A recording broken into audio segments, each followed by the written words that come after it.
अगर श्रीमत के बरखिलाफ काशी नगरी में करवट खाने के बाद भी चले तो कहाँ की यादगार है? ब्राह्मणों की संगमी की दुनिया की यादगार है।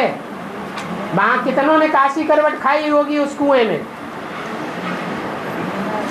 ये खांडा लगा रहता है नीचे, ऊपर से एंगल बांध के, ज्ञान का एंगल बांध के कूदते हैं। ज्ञान बुद्धि में बैठा हुआ है और खांडे में धार लगी हुई है। वहां खप से देह अलग और आत्मा अलग हो जाती है।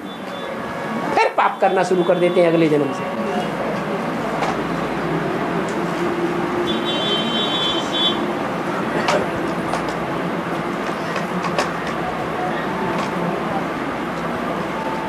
तो ये प्रश्न आया, जो आत्माएं इस नरक में शरीर छोड़ते हैं तो नरक में ही शरीर छोड़ना पड़े? नहीं, नरक में ही जन्म लेंगे।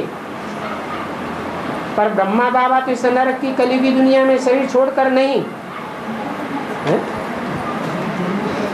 कलयुगी दुनिया में ही शरीर छोड़ा ना,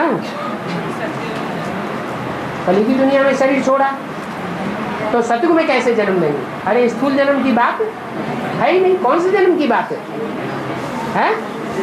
वाइब्रेशन की नई दुनिया के जन्म की बात है। हाँ, उनको भी अभी सूक्ष्म शरीर छोड़ना है कि नहीं छोड़ना है? अरे ये सूक्ष्म शरीर का बंधन है या नहीं है? ये भी देहभान है या आत्माभिमान है? ये भी देहाभिमान है। सूक्ष्म शरीरधारियों को ज्यादा देह अभिमान रहता है। मैं सूक्ष्म शरीरधारी, ये तो देह के बंधन में बंधा हुआ है, ये क्या कर पाएगा? मैं तो जहां चाहूं 1 सेकंड में जा सकता हूं। तो देहभान रहता है ना।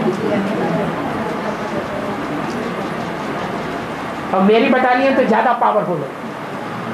जो देह के बंधन में बंधे हुए हैं उनकी बटालियन ज्यादा पावरफुल नहीं है। कितना देहभान रहता है। उनका भी अपना गैंग होता है। क्या सूक्ष्म शरीरधारियों का एक परिवार नहीं होता, उनके अलग अलग ग्रुप हैं। नहीं तो कुमारिका दादी से क्यों कहा कि 10-12 दिन हमारे साथ रहना, बाद में लोग अपने ग्रुप में चले जाएंगे। उनका इस्लामी ग्रुप और उनका चंद्रवंशी ग्रुप। तो चंद्रवंशी ग्रुप में इस्लामियों को घुसेड़ के रखेंगे तो वह सत्यानाश हो जाएगा। इसलिए तुम अपनी सेवा अलग करो और हम अपनी सेवा अलग करेंगे। ये संगम में ये जो स्वर्ग का फाउंडेशन पड़ रहा है काशी नगरी में, तो वहाँ नंबरवार 4.5 लाख जाएंगे ना? नंबरवार की बात ही नहीं है। अभी तो इधर उधर हो रहे हैं। जब दुर्मुठ पड़ता है माया का, उस संगठन में पहुंचने के बाद या भक्ति मार्ग की काशी करवट खाने के बाद पाप कर्म नहीं करते हैं। कोई ज्यादा पाप कर्म करते हैं, कोई कम पाप कर्म करते हैं। कोई माया मौसी के मत पर नहीं चलेंगे। काशी माता को पहचान लिया तो उसका रिगार्ड करेंगे, नहीं पहचाना होगा तो बुद्धि कहीं इधर उधर दूसरी अम्माओं में भटकी होगी, बप्पाओं में भटकी होगी, या लौकिक बात में भटकी होगी, लौकिक अम्मा में भटकी होगी, तो वहां सपोर्ट करना बुद्धि का शुरू कर देंगे। तो पतन होगा या उत्थान होगा? फिर पतन होगा। आज का प्रभाव बढ़ेगा तो सही आगे। अभी बनाई कहाँ है जो बढ़ेगा? अरे 2 ही नंबर तो डिक्लेयर हुए हैं। 2 के लिए कहा है कि अभी टू लेट का बोर्ड नहीं लगा है, सिर्फ लेट का बोर्ड लगा है। 2 डिक्लेयर हो गए।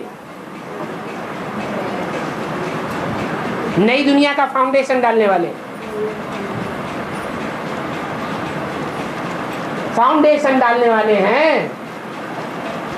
नई दुनिया के अम्मा बाप नहीं है। क्या कहा? अभी नई दुनिया नहीं बन गई।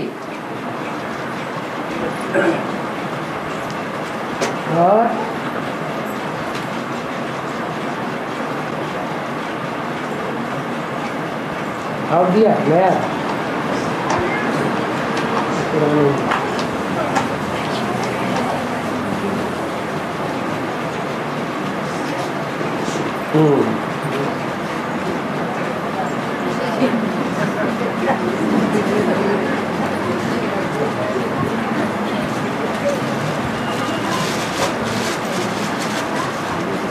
टाइम तो हो गया।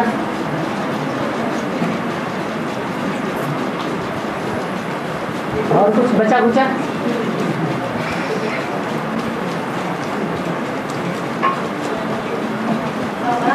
हाँ जी। पहले लक्ष्मी नाम रख दिया, बाद में नारायण के नाम रख दिया, क्या बाबा? पहले आप पढ़ाई पढ़ो, क्योंकि इस बात का जवाब मुरलियों में 100 बार दे दिया होगा। है? है? लक्ष्मी नारायण को पूरा प्रकाश है, राधा कृष्ण को। अब दूसरा प्रश्न शुरू हुआ। अब दूसरा प्रश्न शुरू हुआ। इस बात का भी जवाब 150 बार दे दिया होगा। ध्यान से मुरलियां पढ़ो, क्या अलवेलापन न दो। हाँ जी। लक्ष्मी का नाम पहले क्यों, किसी को पता है?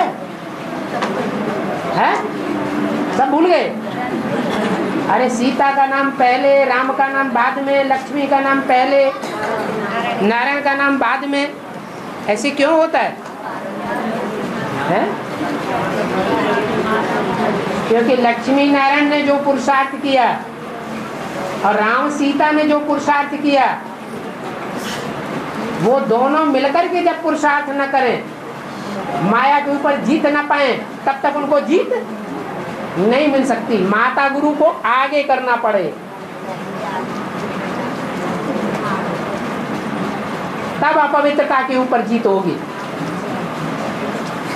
पुरुषार्थी समान चाहिए माया को जीतने में, या असमान पुरुषार्थी चाहिए? हैं? अरे गाड़ी के दोनों पहिए एक जैसे होंगे तो गाड़ी दौड़ेगी, या एक पहिया छोटा होगा और एक पहिया बड़ा होगा तो गाड़ी आगे बढ़ेगी? नहीं बढ़ेगी।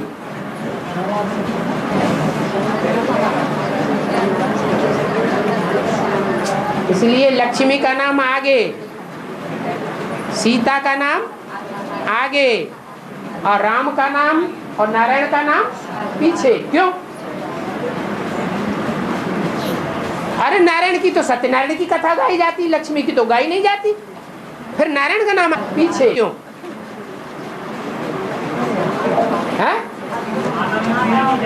हाँ, देखो पुरुष सब दुर्योधन दुशासन होते हैं पुरुषार्थी जीवन में। क्या पुरुष चोला क्या होता है? पुरुषार्थी जीवन में भी पुरुष चोला दुर्योधन दुशासन होता है। कन्याएं माताएं कोई भी, ये नहीं कहा कि कन्याएं माताएं सब सुपन खा पूतना होती हैं, कोई कोई होती है। इसलिए माता गुरु को आगे करके पुरुषार्थ करना पड़े, उनको निग्लेक्ट करके पुरुषार्थ पूरा नहीं होगा, उनको गुरु बना के चलना पड़े। ऐसे नहीं कि गीता पाठशाला युगलों के द्वारा चढ़ाई जाती है तो हम मुखिया बन करके बैठे रहें और माता को दब्बू बना करके बैठा दें। पार्टियां लेकर के हम जाएंगे, मुखिया बन करके हम दिखाएंगे, माता तो बेचारी रह गई। नहीं, हर बात में किसको आगे बढ़ाना है? कन्याओं माताओं को आगे बढ़ाना है।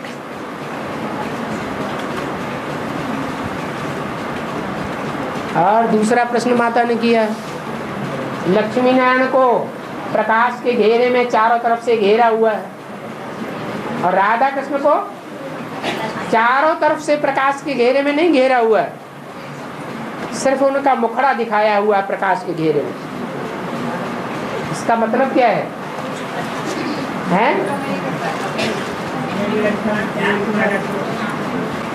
जो लक्ष्मी नारायण हैं, जो नर से नारायण बनने वाले हैं, उनकी सारी दुनिया ही ज्ञान में हो गई, ज्ञान के प्रकाश से भरपूर है, एड़ी से लेकर के चोटी तक। उनका कोई अंग अज्ञान में नहीं है।